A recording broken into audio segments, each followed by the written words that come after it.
I'm not taking That's GH, I'm the not worst taking part, insulin. right? Flip. Like, and now I've got this GH gut. So I started doing research a couple of years ago, and I kind of figured this thing out back then. Yeah. And I've always kept it as like a thing for my clients. Mm-mm.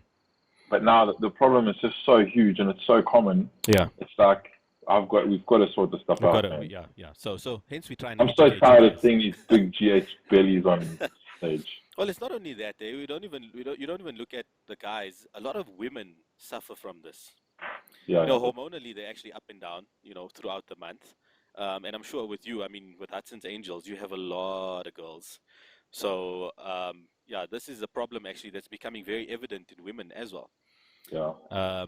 So, But but you've never seen a Hudson's Angel on stage with a bloated stomach, I bet. I have not.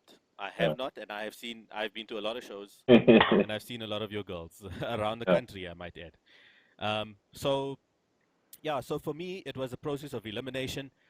In the Yeah, that's a in typical thing. Everyone Yeah, starts eliminating everything, and now yeah, before long, now you're eating almost nothing. yeah. You're so limited. But then what And then, happens and then? then you go to the doctor, and the doctor prescribes some what do you call it, proton pump inhibitor, and Yeah, then it's yeah, like antacids, and yeah, it's just like all this yeah. until like there's nothing you can eat, and then all of a sudden you start getting sick more often, Yes, and it's just like a whole negative cycle, yes, and exactly.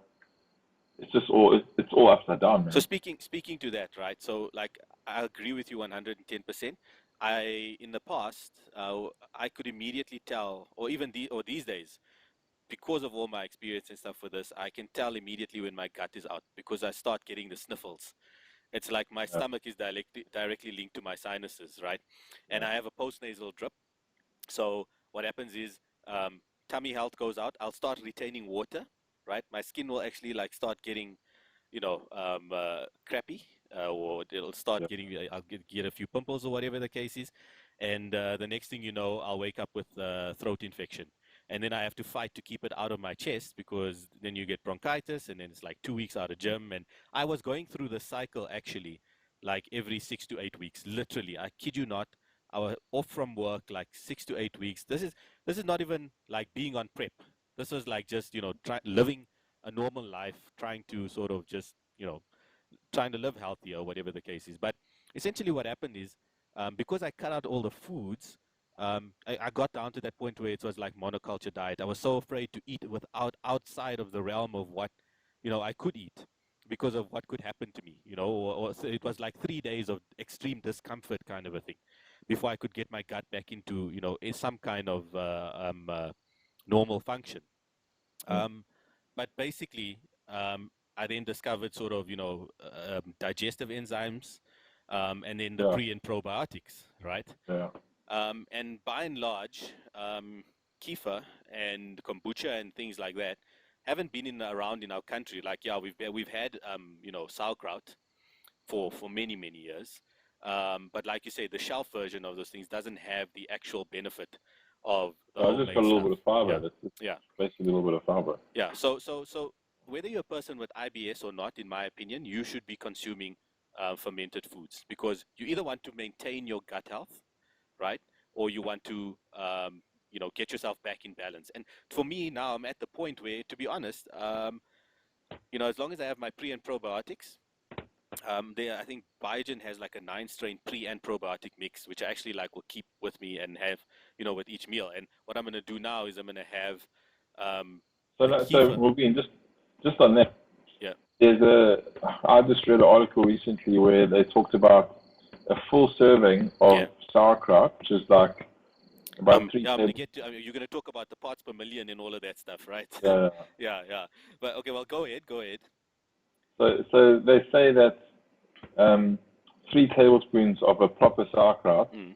will, it's the equivalent of about 6 bottles of Of uh, of the actual one. the capsules, yeah, yeah, If you take 6 bottles of the yeah, capsules, you about the same as like one yeah. serving of. So guys, a little known fact, because not a lot of people know about this. The amount of cells or bacteria cells in your gut is more than your entire body, if Yeah, I'm not like mistaken. 10 to 1. Yeah, yeah. So what Andrew's saying is essentially, you take and I've discovered this with and that the problem is also with probiotics that are not wet or live, live essentially, Yeah. right? Is they have to kind of come to life, I think, in your gut with the capsule, right? So they have to interact with foods and things that are sort of passing through you at the time, you know.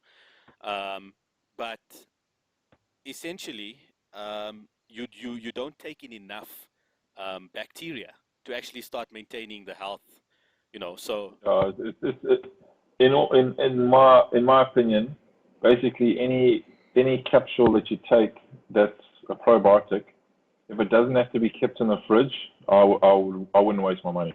yeah, yeah. So like for example, with sauerkraut, we're talking about anything from, and wait for this now, 1 million to 1 billion bacteria cells or colonies or whatever they call them, right? Yeah, Per milliliter. yeah, Sorry, that's for yeah, kefir, I think, if I'm not mistaken. Per milliliter, right? yeah, Um, I don't think you're going to get that, you know, in a capsule. You'd have to take, like you said, yeah, three tablespoons is like, you know, a whole for however yeah, many. Um, yeah, exactly. so this is definitely a volume thing. Andrew, how much do you eat? Yeah, well, Or I'll tell you guys what I do at the moment. And well, basically, one of the benefits of taking a lot of these foods, especially like the kefir strains, they actually inhabit your gut and they repopulate it. yeah, So what you need to understand about these kind of products is they actually go into your intestine and they actually populate and they inhabit the environment there. So, like we said earlier about the normal yogurts and that just passing through, this stuff actually goes in there and it repopulates and it starts creating a more positive environment. So bad bacteria die off and the good bacteria stay. So what I'm saying is these things are not things that you have to take all the time. And very often someone can take this for a few weeks and a lot of the symptoms disappear and then they can carry on as continue. normal. Yeah. Yeah, yeah. So like for me the issue like I started getting bloated from eating bread and like just like my normal stuff that I eat Stuff that we normally. grew up with, Yeah, right? yeah, Yeah. yeah, yeah, exactly. Also another thing. I'll get into this just now. So to go back to what my routine currently is now, I wake up in the morning and I have a fermented kombucha vinegar. I have like 20, 30 mils of that, and that basically just like lines your stomach and it gets it ready for it. It's like and it gets everything starting to go. Okay. Um, or your organs start waking up, and I drink a lot of water with that as well. Next thing for me is I drink a liter of kefir first thing after that. So, so like the recommended dose is like a few tablespoons. Okay. So, So is that kefir in one go for the whole day, basically?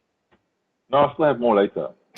And so I just had so I'm like a bit of an extremist, and if and I often run like these little tests, like I'll try something for 2 weeks and see how I feel, and I'll try this, and once I get the go ahead from myself and I feel something's positive, then I've tried out on a few of my clients if they're So willing.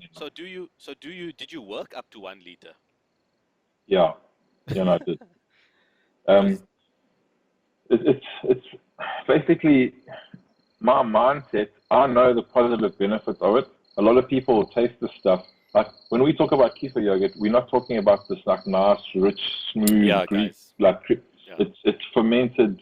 It's basically fermented milk, and it's a little bit lumpy and it's a little bit fizzy and it doesn't taste nice. So think like But a Masi, but way worse.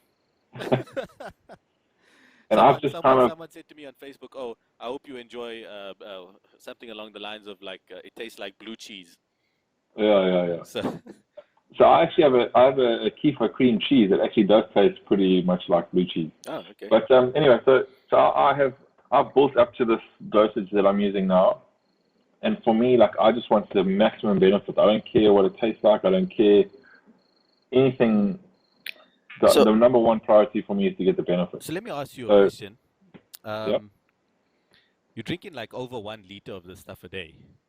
yeah. What effects? Okay, so when you started using it, what effects did you get? And at that volume, because that's like that's really That's high. very